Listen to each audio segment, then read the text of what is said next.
Hello student, कैसे हैं आप सब। एक बार पुनः से कोचिंग क्लासेस पर स्वागत है। क्लास 12 फिजिक्स एनसीईआरटी में चैप्टर 3 यहाँ पर स्टार्ट कर चुके हैं, जिस चैप्टर का नाम है करंट इलेक्ट्रिसिटी यानी विद्युत धारा।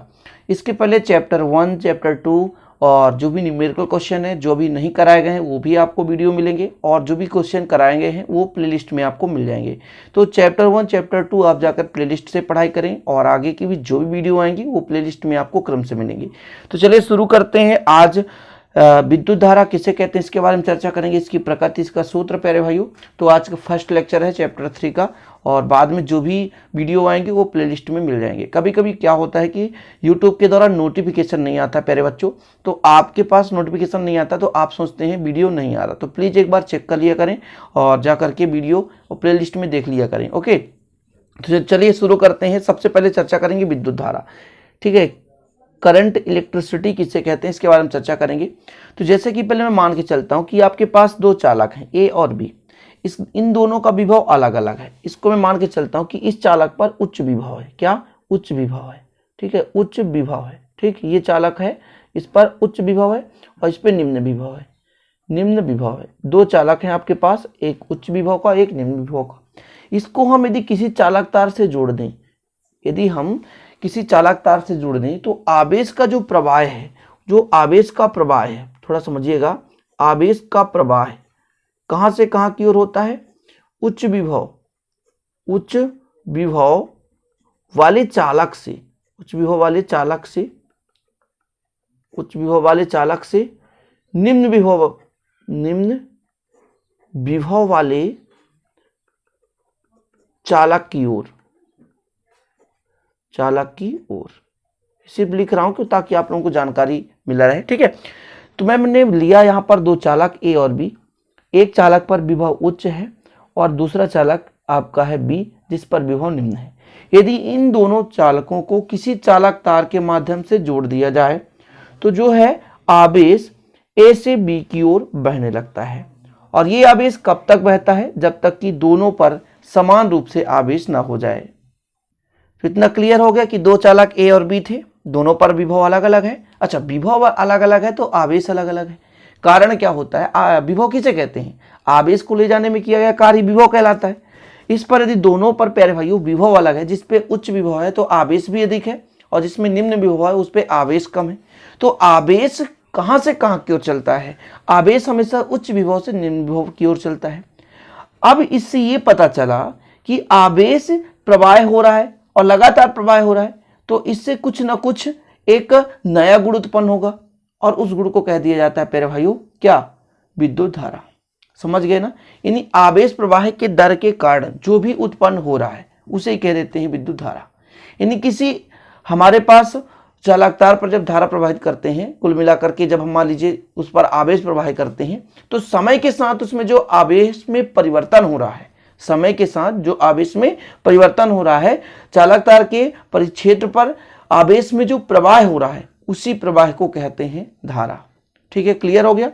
अब मैं यदि कहूं तो आवेश किधर से किधर जाएगा, तो प्यारे भाइयों यदि मैं कहूं तो आवेश कहां से कहां जाएगा? ए से बी की ओर। लेकिन इलेक्ट्रॉन कहां जाएगा? इलेक्ट्रॉन आपका जाएगा इधर से इधर, ठीक है। और धारा की जो दिशा हो जाएगी ए से बी की ओर हो जाएगी, ठीक है। ये चीज होता है। तो आवेश ए से बी की ओर जाता है, लेकिन इलेक्ट्रॉन उसके विपरीत रहेगा, बी से ए की ओर। और धारा जो होती है प्यारे भाइयों कहां से चलने लगेगी? ए से बी की ओर। हमेशा जिधर से धन जाता है वही दिशा बताता है धारा, लेकिन इलेक्ट्रॉन उसके विपरीत दिशा में गमन करते हैं। इसका भी फैक्ट है, वो भी हम चर्चा करेंगे। तो किसी चालक के किसी परिच्छेद से आवेश प्रवाह की दर को विद्युत धारा कहते हैं, या कि किसी चालक के किसी परिच्छेद से प्रति एकांक समय में आवेश के परिमाण को हम क्या कहते हैं? विद्युत धारा कहते हैं। क्लियर हो गया? चीजें समझ गए कि आपके पास दो चालक हैं, दोनों का विभव अलग अलग है, एक का अधिक है एक का कम है। दोनों को हम किसी चालक तार से जोड़ दें तो जो आवेश का प्रवाह है ए से बी की ओर चलेगा। ए से बी की ओर क्यों? क्योंकि ए पर आवेश ज्यादा है, बी पर कम है, तो अधिक आवेश वाले क्षेत्र से कम आवेश वाले क्षेत्र की ओर चलता है। और कब तक चलता रहता है? जब तक कि दोनों का आवेश समान ना हो जाए। क्लियर इतना कि जब तक दोनों का आवेश समान ना हो जाए आवेश का प्रवाह लगातार चलता रहता है, और इसी आवेश प्रवाह की दर को हम कहते हैं विद्युत धारा। आवेश प्रवाह की दर को क्या बोलते हैं? विद्युत धारा। अब यहां पर आपको फार्मूला लिखना है कि विद्युत धारा बराबर कितना होता है। विद्युत धारा। तो आपने क्या पढ़ा, आवेश प्रवाह की दर को, तो यानी आवेश बटे समय, आवेश बटे समय यानी समय के साथ आवेश में परिवर्तन क्या कहलाता है, विद्युत धारा कहलाता है। अब मैं यदि कह दूं कि विद्युत धारा को I से दर्शाते हैं तो कितना हो जाएगा, Q अपान टी। अब यदि मैं आपसे कह दूं कि चालक पर n इलेक्ट्रॉन है, चालक पर n इलेक्ट्रॉन है, n इलेक्ट्रॉन है, तो Q बराबर कितना होगा प्यारे भाइयों, Ne। क्यों, क्योंकि एक इलेक्ट्रॉन पर आवेश होता है E। चूंकि E का मान मैं आपसे कहूं तो कहोगे 1.6 × 10⁻⁹ कूलम। ठीक है, ये एक इलेक्ट्रॉन पर आवेश होता है। तो टोटल जो आवेश होगा Q बराबर Ne होता है। ये मैं आपको बता रहा हूं क्योंकि आगे चलकर आप जब व्यंजक करेंगे तो पूरा काम आएगा प्यारे भाइयों। तो I बराबर कितना हो जाएगा, मैं यदि आपसे कहूं तो Q की जगह मान रख दें तो Ne/T हो जाएगा। ये भी एक फार्मूला है, ठीक है, धारा का मान आगे चलकर काम आएगा, इसलिए मैं करा रहा हूं। अब यहाँ पर थोड़ा सा मात्रक की बात की जाए तो मात्रक आप लिख लेंगे कि धारा का मात्रक क्या होता है प्यारे भाइयों, एम्पियर। आप पूरा नोट डाउन करते चलें, ठीक है। मात्रक क्या होता है, तो धारा का SI मात्रक, धारा का SI मात्रक एम्पियर, क्या एम्पियर होता है, धारा का SI मात्रक एम्पियर होता है। और यहाँ पर आप एक और मात्रक लिख सकते हैं प्यारे भाइयों, आवेश का मात्रक क्या होता है, कूलाम प्रति सेकंड, कूलाम प्रति सेकंड भी इसका आप मात्रक लिख सकते हैं, ठीक है।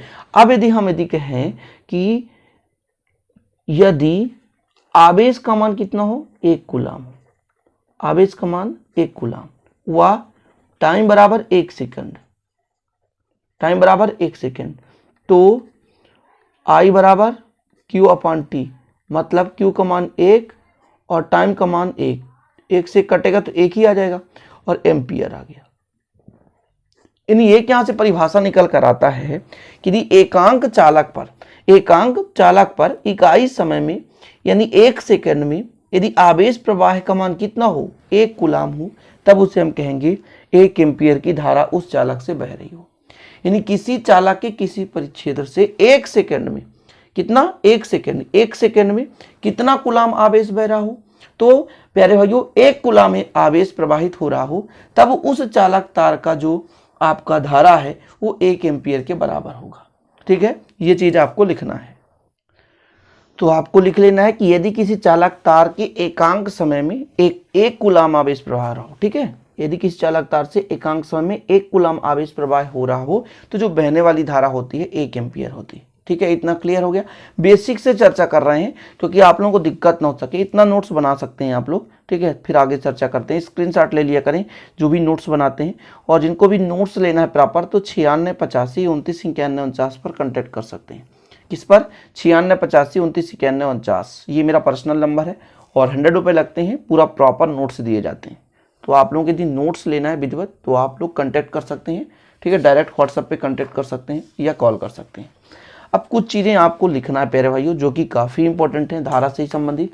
यदि मैं आपसे कह दूं कि 1 मिली एम्पियर बराबर कितना होता है, ठीक है, आपसे कह दूं जो कि ऑब्जेक्टिव पूछा जाता है 1 मिली एम्पियर बराबर बताओ, तो मिली में 3 जीरो होता है, 10⁻³ एम्पियर, ठीक है, ऐसा, ठीक है। और यदि मैं आपसे कह दूं कि 1 माइक्रो एम्पियर आपके सामने आ जाए कि 1 माइक्रो एम्पियर, तो फिर आप कहोगे कितना होगा, माइक्रो में 6, 10⁻⁶ एम्पियर होता है। यदि मैं आपसे कह दूं 1 नैनो एम्पियर, क्या 1 नैनो एम्पियर, फिर कितना होता है 10⁻⁹ एम्पियर, ठीक है। ये चीज आपको तैयार रखना है। यदि 1 मिली एम्पियर मिल जाए, 1 मिली एम्पियर तो 10⁻³ एम्पियर, यदि माइक्रो एम्पियर मिल जाए 10⁻⁶ एम्पियर, यदि नैनो एम्पियर मिल जाए 10⁻⁹ एम्पियर होता है। ये ऑब्जेक्टिव में पूछा जाए और जब भी अपन बदलते हैं प्यारे भाइयों मात्रक तो यही चीज हम मल्टीप्लाई करते हैं, जो कि आप लोगों को पता होगा। अब आपने पढ़ा कि 1 कूलाम आवेश में कितने आपके पास इलेक्ट्रॉन है उस पर आवेश कितना है। तो यहां पर आपको लिखना है कि 1 इलेक्ट्रॉन पर आवेश, 1 इलेक्ट्रॉन पर आवेश आपको बताना है। तो आप क्या बताओगे, कितना होता है प्यारे भाइयों, 1.6 × 10⁻⁻19 कूलाम। इतना क्लियर। 1 इलेक्ट्रॉन पर आवेश, तो मैं यदि आपसे कह दूं कि 1 कूलाम आवेश पर, दूसरा फैक्ट आपको तैयार करना है कि 1 कूलाम आवेश है आपके पास, 1 कूलाम आवेश पर इलेक्ट्रॉन की संख्या बताओ, इलेक्ट्रॉन की संख्या। तो कैसे निकालते हैं जानते हैं, एक में पूरे 1 इलेक्ट्रॉन के आवेश को क्या करते हैं, भाग दे देते हैं, जो कि आता है लगभग 6.25 गुणे 10 की घाते 18 इलेक्ट्रॉन। ये हो गया प्यारे भाइयों। कहने का मतलब कि 1 एम्पियर धारा में इतने इलेक्ट्रॉन बह रहे हैं, ठीक है। 1 एम्पियर जब आपका धारा बह रहा होता है तो 1 कूलाम आवेश आता है, तो इतना इलेक्ट्रॉन बह रहा होता है। यदि ऑब्जेक्टिव में आ जाए कि आपके पास 1 एम्पियर का धारा है तो उसमें इलेक्ट्रॉनों की संख्या टोटल कितनी है, तो प्यारे भाइयों आप बताओगे 6.25 गुणे 10 घाते 18।